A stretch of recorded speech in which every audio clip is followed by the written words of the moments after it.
Bonsoir à tous et bienvenue dans ce deuxième module de notre formation sur l'initiation au SIG et la cartographie numérique avec notre logiciel QGIS. Voilà, le deuxième module s'attache sur la géodésie. Et ce module a 5 points que nous allons essayer d'aborder tout au long de cette séance. Alors, nous allons faire une toute petite introduction, par rapport à la géodésie et nous partirons directement au niveau de notre logiciel pour continuer la suite de la formation. Voilà.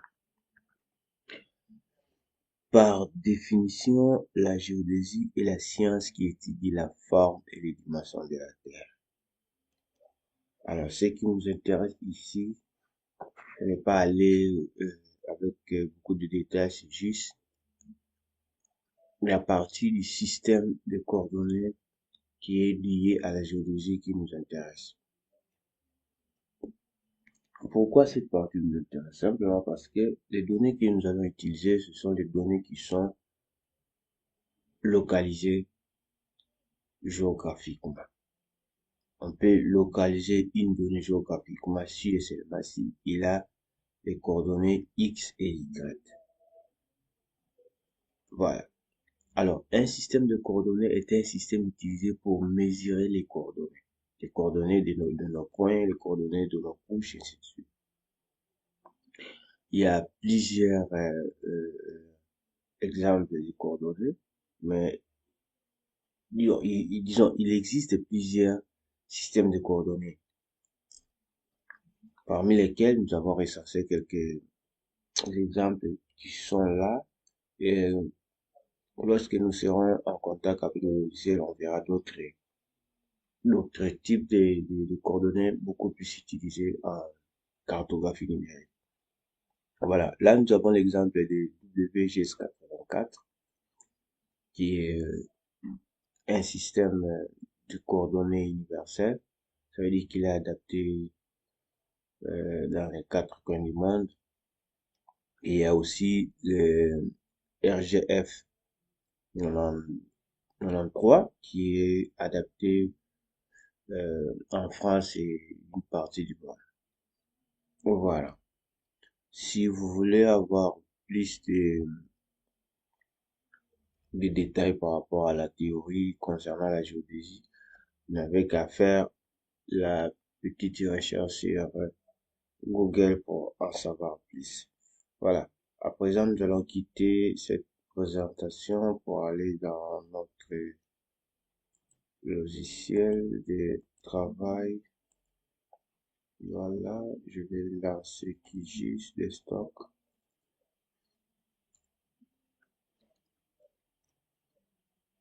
Patiente un tout petit peu.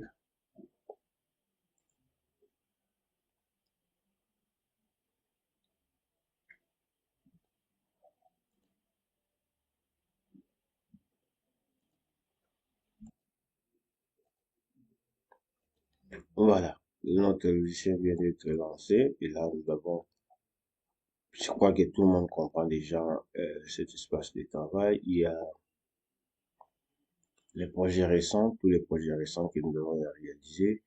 Il y a l'actualité et les nouveaux projets vides pour commencer un projet. Voilà. On va double-cliquer sur le nouveau projet vide et on va tenter d'enregistrer d'abord le projet. Je vais projet 0D, toujours dans notre dossier. Voilà. Et j'ajoute même une couche.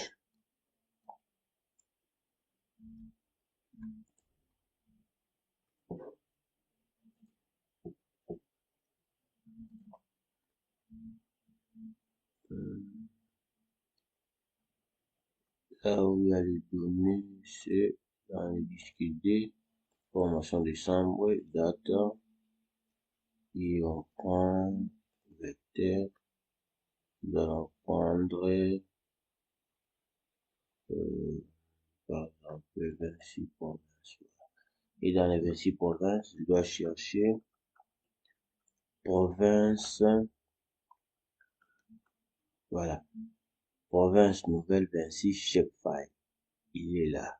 Province nouvelle, province nouvelle 26 shapefile. Voilà, je vais cliquer sur lui, ouvrir, puis ajouter, je vais faire. Voilà. Et voilà.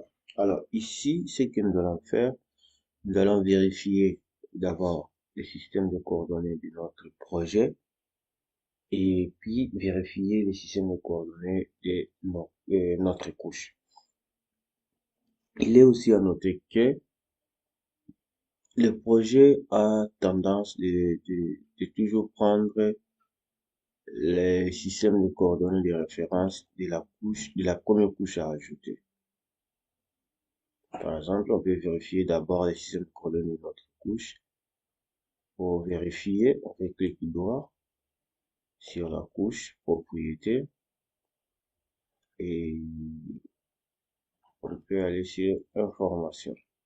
Voilà, sur l'information, nous avons l'information d'une manière générale d'abord. Il y a les noms,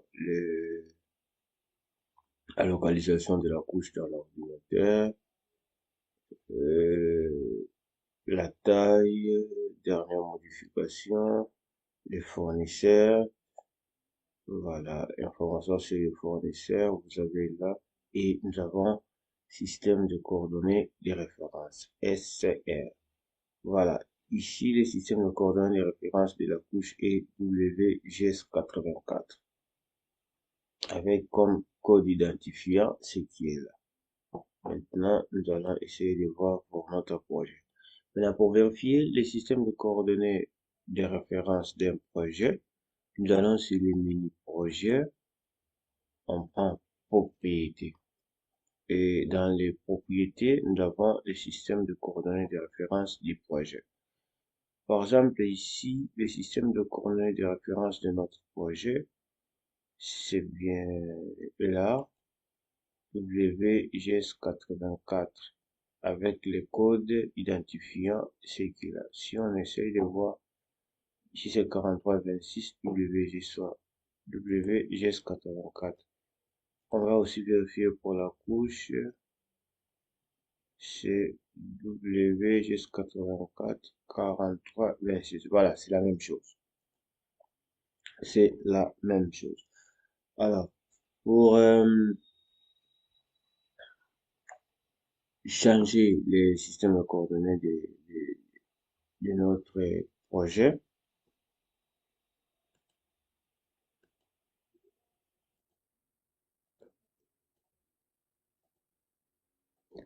voilà, je disais pour modifier le système de coordonnées d'un projet, nous devons venir ici le menu projet, comme on l'a fait avec la vérification. On prend propriété, voilà. Et ici, on dit par exemple ici aucun système de coordonnées de référence aux projections connues ou non terrestres. Alors, après ce petit message, nous avons les filtres. Les filtres ici nous permet faire, à faire une recherche un peu rapide pour retrouver les systèmes de coordonnées qui nous faut. Par exemple, si on veut changer le système de coordonnées, et notre système de coordonnées, je peux prendre pour Mercator,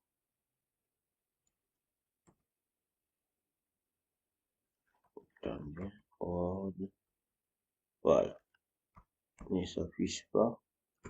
Voilà, ici vous permet à faire une recherche un peu plus rapide pour retrouver le système que vous voulez. Alors ici, ce sont les systèmes qu'on a déjà utilisés récemment. De l'autre côté, c'est la liste des, des systèmes qui vont sortir ici.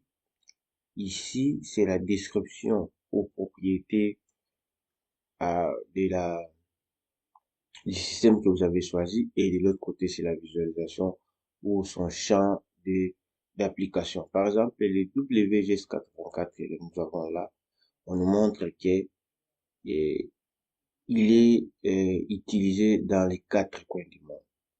Si par exemple, on cherchait un autre système de coordonnées, vous allez voir qu'ici, il change de localisation ou il change les champs d'application. Ici, les champs d'application, c'est juste cette partie de la planète. Je peux prendre pour Accra, voilà. Il prend juste la ville d'Accra. Abidjan, il prend juste la ville d'Abidjan. Euh, voilà. Ce qu'il faut aussi noter, c'est que les systèmes de coordonnées sont configurés par rapport à des régions. Il y a des systèmes de coordonnées standards et il y a des systèmes de coordonnées régionales.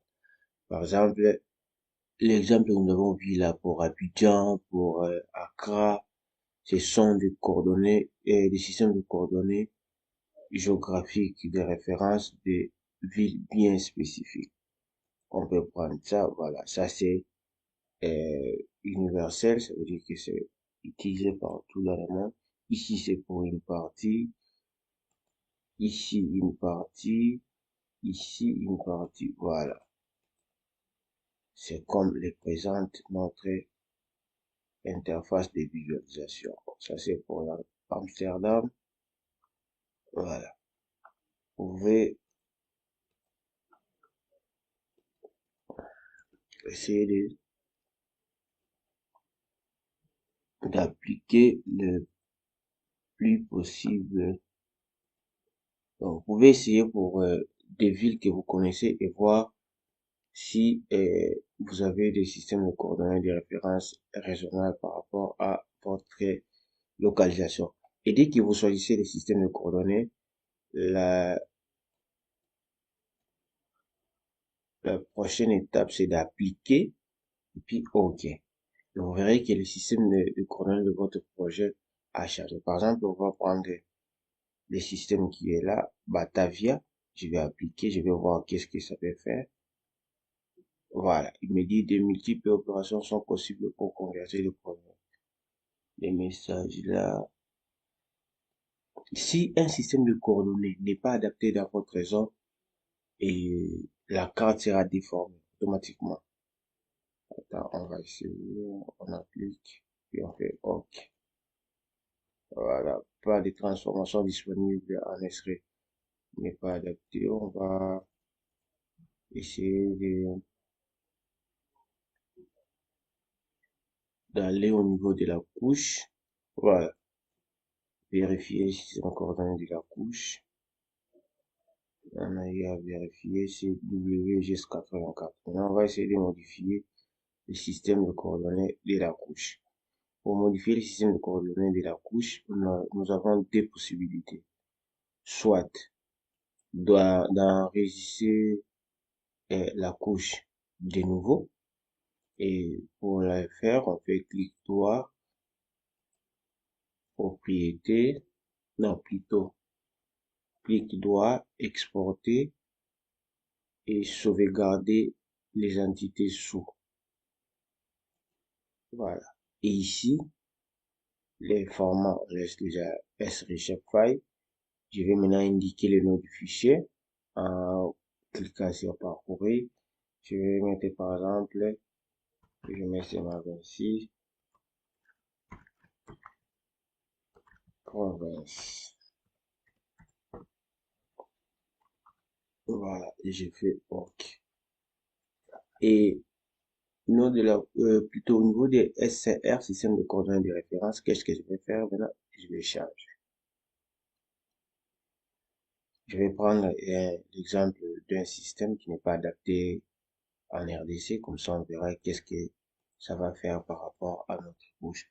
Voilà, ça c'est universel. On va prendre par exemple ce qui est adapté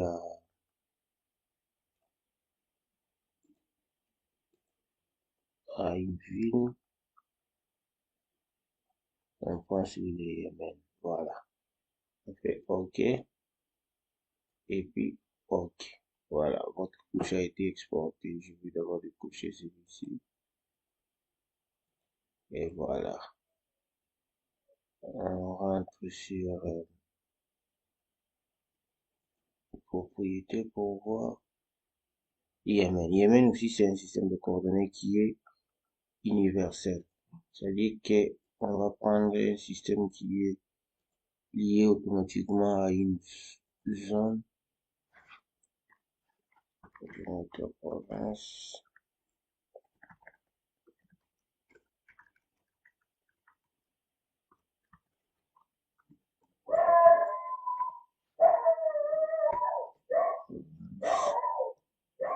Je change le système. J'espère que ça puisse me donner. OK. Et on fait OK.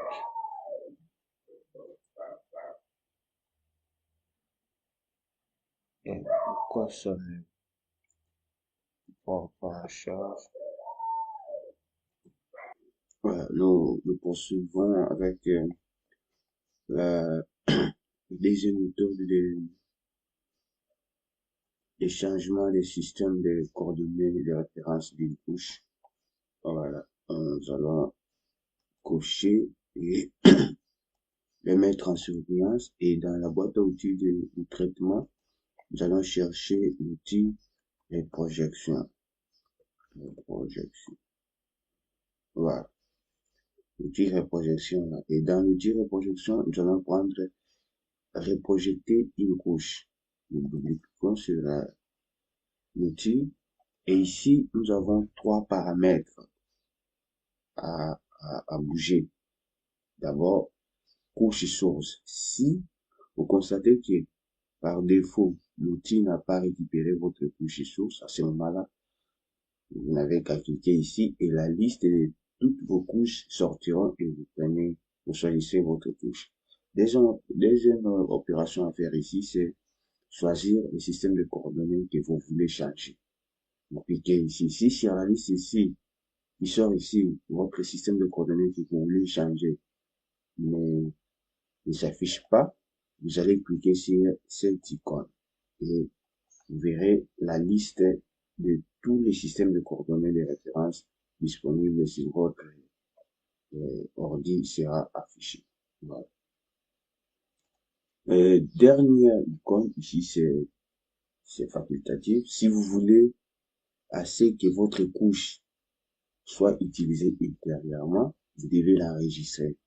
Mais si vous n'aurez plus besoin de cette couche prochainement lorsque vous allez ouvrir des projets à nouveau, là, vous l'enregistrez comme étant une couche temporaire. Pour ceux qui viennent l'utiliser prochainement, l'enregistrer sur l'ordinateur, ils n'ont qu'à venir ici, sur les trois points ici, cliquer, et ils prendront enregistrer vers un fichier. Dès qu'ils cliquent là, ça va les ramener dans l'ordinateur et nombre de fichiers, et voilà. Pour ceux qui ne veulent pas l'enregistrer comme étant une couche définitive, ils vont laisser ces champs vides et descendre directement sur exécuter. Dès que vous exécutez, vous allez fermer et on a une nouvelle couche qui est créée ici, projetée. C'est la couche qu'on venait de changer le système de coordonnées. Pour ceux qui ont opté pour une couche temporaire, vous allez voir ce petit icône sortir ici. Pour ça, c'est juste pour vous dire que la couche est temporaire. Et voilà, il y a même un message qui sort là, on dit couche temporaire en mémoire. Le contenu sera perdu à la fermeture du projet. Ça veut dire que dès que vous fermez le projet, la couche ici perdra tous ses contenus. Voilà. Voilà un peu de ce qui est le système de coordonnées de référence. Nous avons vu comment vérifier le système de coordonnées d'un projet, d'une couche, comment changer le système de coordonnées d'un projet. Et nous avons vu deux méthodes de changement des systèmes de coordonnées de référence de la couche. En enregistrant On fait clic droit, exporter, sauvegarder, et vous continuez l'opération en modifiant les systèmes de coordonnées de référence. Deuxième méthode, c'est en cherchant l'outil reprojeter et vous prenez reprojeter une couche et vous paramétrez et puis vous exécutez. Voilà un peu tout ce que nous pouvons dire par rapport au système de coordonnées des couches et des projets. À présent, nous allons poursuivre notre programme qui est sur les fonctions de base. Voilà. Il y a plusieurs fonctions de base. Mais ici, nous allons prendre deux principales fonctions de base, c'est que nous utiliserons plus dans l'utilisation de cet outil. Parmi ces deux fonctions de base, nous avons la symbologie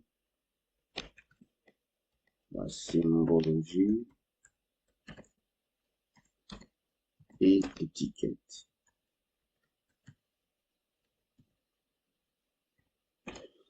Voilà les deux opérations que nous utiliserons. Symbologie, voilà. Les deux opérations que nous utiliserons à chaque instant que nous serons sur le logiciel. On rentre sur l'outil. Ici, on peut ajouter, nous allons ajouter une autre couche, même une couche.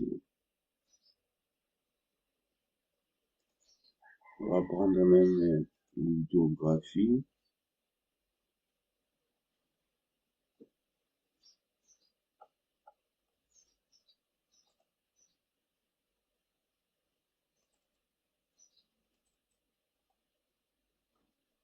Voilà, je choisis toujours Shapefile. Il y en a deux ici, ça dépend. Donc, moi, je prends celui-ci. Je peux prendre même celui-là, même celui-ci, ça me dérange pas. Voilà. Je prends toujours le type de fichier Shapefile. SHP. Je vais ajouter, ouvrir, et puis j'ajoute, et je fais. Voilà. Je vais la voir supprimer ici. Voilà. Alors, je vais commencer avec la couche Vinci Province pour faire la symbologie. C'est quoi la symbologie? Je vais faire clic droit, propriété, symbologie. Voilà. La symbologie concerne tout ce qui est apparence de la couche, couleur, fond, voilà. C'est ça la symbologie. Couleur de traits, style de remplissage. C'est l'embellissement de votre couche, votre partie, votre composante spatiale de la couche. L'accorder la couleur, l'accorder les fonds, tout ça, ce sont les opérations de la symbologie. Alors ici, pour travailler ou pour commencer avec la symbologie, vous devez d'abord mettre la couche. La couche doit être active. Vous les mettez en surbrillance. On fait clic droit, propriété. Et chez propriété, il y a plusieurs menus. On prend menu symbologie. Et dans symbologie, je vais prendre le remplissage simple. Dans les remplissages simples, j'ai type de symbologie qui est remplissage simple que je viens de choisir. Couleur de remplissage, c'est la couleur qui est là, même couleur qui est ici. Couleur des traits, c'est noir. Voilà. Partout, ces traits ici sont en noir. Nous avons l'élargeur des traits. C'est l'épaisseur ou la largeur de nos traits ici. On peut l'augmenter comme si on peut le diminuer. Nous avons style des traits. Style des traits. Ici, c'est continu. Ça veut dire que nos traits ici, un instant, je peux faire OK. Voilà. Les traits ici sont continus. Ils ne sont pas discontinus, ils sont continus. Continus. Voilà. Je sais que je vais dire style de trait continu. Voilà. On rentre sur propriété, remplissage simple. Alors, du côté jointure et l'écalage, là, c'est optionnel, on ne bouge rien. Voilà. Alors, ici, on va essayer de modifier notre couleur de remplissage. Par exemple, pour changer la couleur de remplissage de votre couche, vous venez sur cette petite flèche, vous cliquez et vous avez la palette de couleurs. Dans la palette de couleurs, j'ai ces triangles ici que j'ai pu de bouger en cherchant la couleur qui convient à la couche. Voilà. Par exemple, je prends au rouge. Et rouge, si je veux que la couche ait cette couleur aussi, c'est rouge ici, je le laisse là-bas. Mais si je veux que la couche ait la couleur rouge, mais je peux changer la teneur de la couleur. Voilà. Pour changer la teneur de la couleur, je vais utiliser cette boule à l'intérieur. C'est aussi mobile. Voilà. Je peux les bouger partout où je veux que la couleur de la couche soit ainsi. Voilà. Par exemple, je le mets ici. C'est bon. Je descends sur style de remplissage, c'est continu. Le style de remplissage peut être continu. Peut-être, je peux mettre pas de remplissage, ça veut dire que la couleur qui est ici ne serait pas appliquée dans la couche. Je peux mettre horizontal. Voilà. C'est mieux qu'on applique pour chaque étape. Hein. Voilà. Je peux appliquer d'abord pour voir la couleur que je vais modifier. Je fais OK. Voilà. Nous avons changé la couleur. Nous rentrons.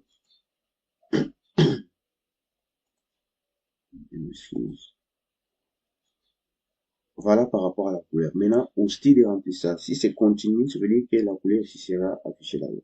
Si on prend pas de remplissage et que j'applique, la couche n'aura plus de couleur. On rentre, propriété, remplissage simple. Style de remplissage, je prends par exemple horizontal, j'applique. Voilà. Il y a maintenant des lignes horizontales dans la couche. Je prends propriété, remplissage, toujours remplissage simple. Je prends vertical et j'applique.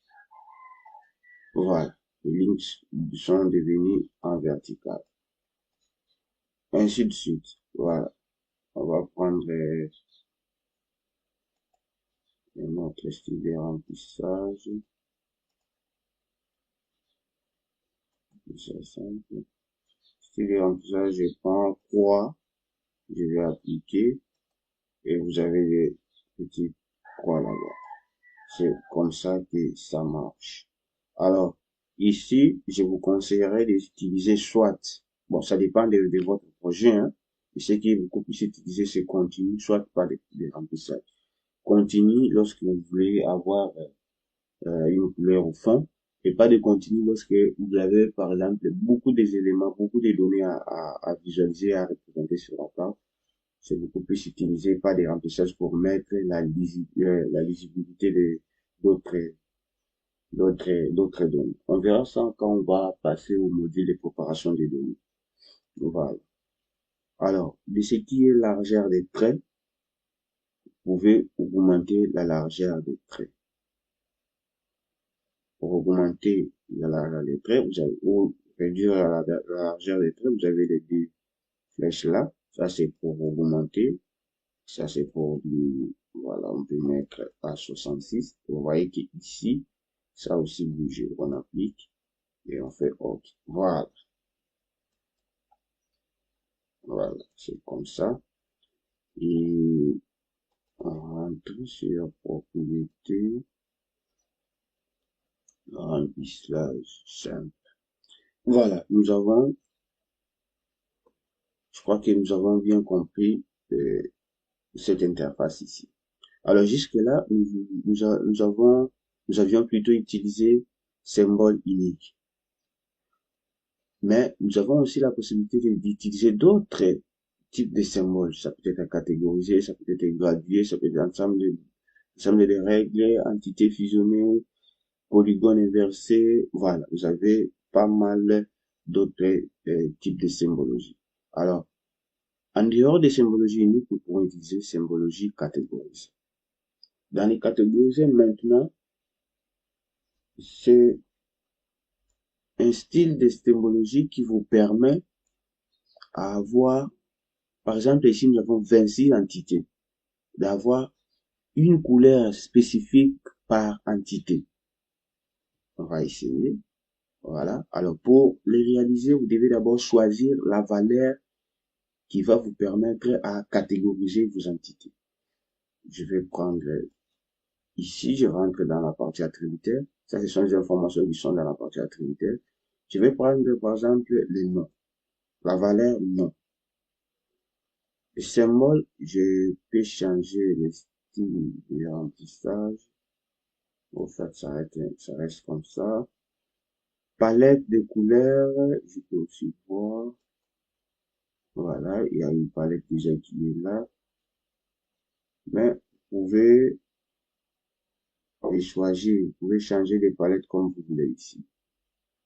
Ici, c'est la palette de visibilité, c'est aléatoire, mais voilà, c'est à vous de choisir, hein. Vous avez toute une palette qui est là, c'est à vous de choisir. Voilà. Après avoir choisi la valeur, le symbole, je laisse par défaut, palette de couleurs, je laisse également par défaut. Ce que je vais faire, c'est, je vais classer. Quand je vais classer, il va me faire sortir toutes les entités qui composent ma couche ici, les 26 entités. Une fois choisi, il y a une 27e entité qui sort, qui prend en charge toutes les entités. Je vais l'éliminer. Je clique sur toutes les entités et puis je supprime. Voilà. Maintenant, je reste avec mes 26 entités. Alors ici, dès que je vais appliquer, et je fais OK. Voilà. J'ai maintenant des couleurs spécifiques, mais il y a d'autres couleurs qui se ressemblent à d'autres entités. Alors, pour les différencier,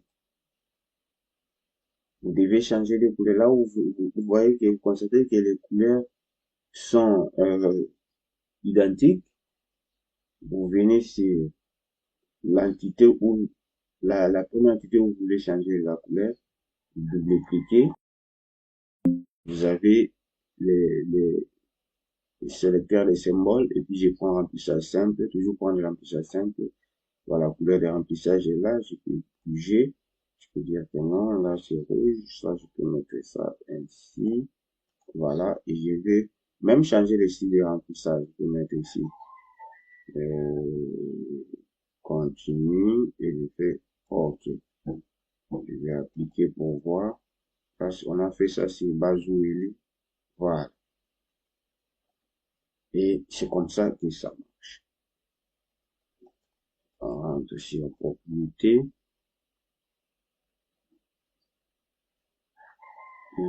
Voilà. Vous avez ici toutes les entités et vous pouvez les modifier. Voilà, on applique. On fait OK. Voilà un peu ce qui concerne la symbologie. La symbologie, c'est parmi les opérations où nous allons l'utiliser, nous serons obligés de l'utiliser à chaque instant. Surtout lorsqu'on va parler, on sera sur les analyses. Vous générez une couche, vous devez faire la symbologie, vous devez faire l'étiquetage. Vous générez une couche, vous devez faire la symbologie. C'est les deux opérations de base, des fonctions de base que vous devez impérativement maîtriser. Voilà. On a fini avec la symbologie, on passe à la deuxième fonction de base qui est l'étiquette. N'oubliez surtout pas à enregistrer. Vous modifiez ou vous enregistrez. Vous modifiez, vous enregistrez. Sinon, le logiciel peut craquer, vu que c'est un logiciel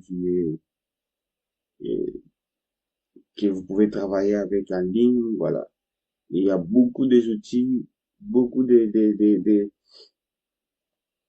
des extensions. Si vous avez par exemple installé beaucoup d'extensions, cela peut extension plutôt, cela peut chaque fois être à la cause de la cause à ce que votre logiciel puisse planter à chaque instant. Voilà. Euh, Nous allons continuer avec l'étiquette. Pour ce qui est des étiquettes, ce qu'il faut noter ici, c'est que les étiquettes, c'est comme si on nomme les entités, on nomme notre couche, on donne un nom à notre couche. Alors, pour y arriver, c'est toujours mettre la couche en surveillance, faites clic droit, propriété. Maintenant, vous quittez symbologie, vous descendez sur étiquette. Par défaut, c'est pas d'étiquette. On peut activer l'étiquette simple. Voilà. Et la valeur qu'il a pris par défaut, c'est le nom. Alors ici, nous avons la valeur. Vous devez choisir la valeur où l'étiquette est affichée sur vos entités. Par exemple, là, c'est le nom, mais on peut prendre superficie ou encore coordinates. Voilà. C'est à vous de choisir. Alors ici, en dehors de choisir l'étiquette simple, la valeur affichée, vous devez aussi voir quelques paramètres à faire. Par exemple, les textes, formatage, tampon, masque, arrière-plan, ombre, connecteur, position, rendu. Voilà. Les textes, c'est tout ce qui concerne les noms,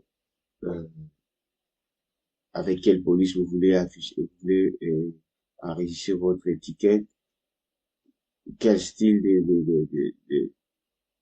de texte. Parmi les styles, nous avons régular, ça veut dire normal, bold, gras, italique, et puis italique et gras et italique. Voilà, bold, c'est en anglais, régular, c'est normal, régular, normal, bold, gras, italique, c'est toujours italique, comme en français. Bold italique, c'est gras et italique. Pour ceux qui comprennent l'anglais, là, c'est bon, ça va passer vite. En dehors de ça, vous avez les souligneurs. Vous pouvez souligner votre étiquette. Vous pouvez même barrer votre étiquette. Alors ici, c'est par rapport à la taille. Les points ici, c'est par rapport à tout ce qui est millimètres, les pixels, et voilà. Et il y a aussi un autre élément important, c'est la couleur. Vous voulez que votre texte soit affiché avec quelle couleur? Et l'opacité, c'est à vous de choisir. Voilà, IP, tout ce qu'on peut noter sur la partie texte concernant les étiquettes. Alors, pour la police, vous avez la liste de polices qui sont là. Il suffit de venir sur la petite flèche ici. Vous avez une liste déroulante et vous pouvez choisir la police que vous voulez. Voilà. Par exemple, là, je prends Arial. Et style, je prends normal. Taille, je prends, par exemple, 6. Couleur, je peux dire que je prends la couleur, voilà, cette couleur. C'est bon, l'opacité, je laisse à 100%. Après l'étiquette, plutôt le texte, nous avons le formatage. Vous avez le type de classe, c'est pas des changements, espacement, vous pouvez le configurer là-bas. Voilà. C'est à vous de choisir. Vous voyez, pour ce qui est formatage, du côté orientation des textes, si je prends en vertical, voilà, ça s'affiche ici. Le horizontal, il prend l'horizontal, vertical, il prend vertical, basé sur les rotations, voilà. Et ici, mode de fusion, c'est normal, on laisse optionnel. Une autre option qui nous intéresse ici, c'est les tampons. Les tampons, c'est cette couleur qui accompagne votre texte derrière. Alors, pour la voir, vous devez afficher, vous devez régler la taille, la couleur également. Voilà, voilà, c'est ce qui sort là-bas. Hein. Vous voyez qui s'est confondu avec notre police, plutôt notre couleur de texte. Voilà. Vous voyez ce qui se passe ici, c'est ces tampons-là. Voilà. On peut le réduire. Voilà, l'opacité, c'est la même chose. Style de jointure, on laisse optionnel. Mode de fusion, c'est optionnel. Alors ici, après ça, vous avez masqué. Vous pouvez activer pour voir ce qui se passe. Et les autres ici, je vous laisse le temps de les découvrir. Voilà. Et une fois terminé, ce qu'on va faire, on va appliquer et on fait OK. Voilà. Vous avez remarqué que derrière nos textes, il y a un fond qui est encore, un arrière-fond qui est là. C'est ça le tampon. Les étiquettes ne sont pas bien lisibles. On va essayer de les rendre lisibles. Ce qui est là, on va allumer le tampon. Et on rentre sur texte. On ajoute la taille en 8. Voilà, on rentre aussi sur la symbologie pour essayer d'enlever ce style de symbologie. Voilà, et puis on va appliquer pour voir. Voilà, il y a maintenant une lecture qui peut se faire facilement par rapport à les étiquettes. Voilà. Et si c'est bon avec cette couche, on peut passer à la couche suivante. C'est la couche hydrographie. Propriété. On va commencer par la symbologie, symbole simple. Style de ligne. Bon, on laisse comme ça. Couleur, vous allez choisir. Et en cartographie, il y a des couleurs conventionnelles. L'eau, on sait déjà que l'eau, c'est le bleu ciel. La végétation, on sait déjà que la végétation, c'est le vert. Ainsi de suite. Voilà. Et puis, on va augmenter la largeur des traits. On applique et puis on fait OK. Oh, c'est encombrant. Voilà. Ici, on peut aller sur propriété pour rendre d'abord notre... On prend la symbologie simple. Style de remplissage, on n'a pas de remplissage. On va appliquer. On fait OK. Voilà. La République démocratique du Congo.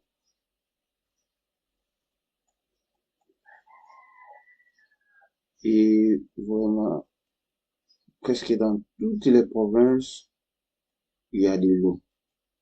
Ça, ce sont des cours d'eau, hein. Ce ne sont pas des fleuves ou ce sont des petits cours d'eau. Voilà. Il y a de l'eau partout. Partout. Voilà. Et ici, ce qu'on va faire, on va faire le tiquetage pour voir les noms qui sont, on va prendre l'étiquette simple. On prend name. On va laisser même name 0. On applique, et puis on fait OK. Voilà. Il y a maintenant les noms qui commencent à sortir à chaque. Mais c'est juste la République démocratique du Congo. Alors, il est aussi conseillé avant de commencer les étiquettes, vérifier les informations qui sont dans la partie attributaire. C'est-à-dire, on va faire clic droit. Nous allons aussi ouvrir la table d'attributs pour voir les informations que nous pouvons afficher. Vous voyez par exemple là, même 0, c'est tout ce qui est la République démocratique du Congo, République démocratique du Congo. ISO, c'est COD. Même maintenant, c'est le nom de quelques rivières ou cours d'eau. Voilà, on a tout ce qui est là. Alors ici, je peux prendre qu'est-ce qui peut m'aider à faire bien passer mon message. Je prends par exemple name. Je sais qu'avec le nom, les gens peuvent voir que ici, c'est tel cours d'eau, c'est tel cours d'eau, c'est tel cours d'eau, c'est tel cours d'eau. Voilà, c'est une peu ça. Je vais appliquer. Voilà. Par exemple, ici, si quelqu'un ici sait que je suis sur la rivière du Kouloui. Voilà. Et il sait que si je suis ici, le UNK là que vous voyez, c'est que euh, la rivière n'a pas, ou la rivière n'a pas de nom. Voilà. Par exemple, ici, c'est que je suis dans Loupouéji, ici c'est Louboudi. Voilà, ce sont des noms des rivières qui ont été renseignés. Là où il y a des ULK, le nom n'a pas été renseigné. Il y a Loué, il y a Incha. Voilà, je peux aller même vers Kinshasa pour voir une rivière que je connais bien. Voilà. Il y a la rivière Ntsele qui est là. Il y a la rivière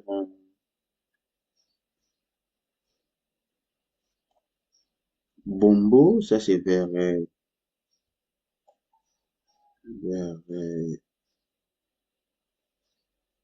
la réserve de Bombo lui-même. Voilà. Il y a pas mal de rivières qui n'ont pas de nom ici. Alors, voilà un peu tout ce que nous pouvons noter cette, sur ces modules sur la géodésie.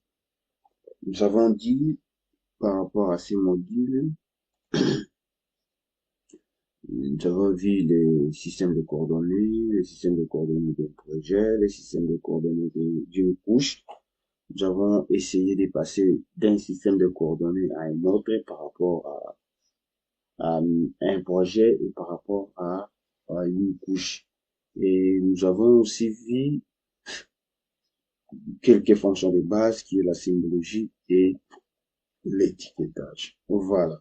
Je vous laisse le temps de lire et de comprendre les exercices à votre disposition et je vous souhaite un bon apprentissage et à tout à l'heure.